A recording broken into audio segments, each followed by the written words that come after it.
Congratulations. तो पहली बाजी तुम जीत गई हो, जोया की शादी करवा कर। तुम जो चाहते हो वो नहीं हो सकता, समझे? और तुम्हारी तलाक के लिए अर्ज है कि मैंने नदीम से तुम्हारा जिक्र कर दिया है। वो जानता है कि मेरा और तुम्हारा अब कोई रिश्ता नहीं है, लिहाजा मुझे दोबारा फोन करने की कोशिश मत करना। लिसन टू मी, हर बाजी तुम नहीं जीत सकती, इसलिए कान खोल कर सुनो। मुझे 2-3 रोज के अंदर अंदर और रकम भिजवाओ, वरना मेरे पास बहुत सारे रास्ते हैं तुम्हारा पोल खोलने के लिए।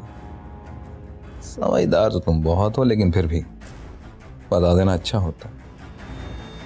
आई बात समझ में या फिर से समझाऊं?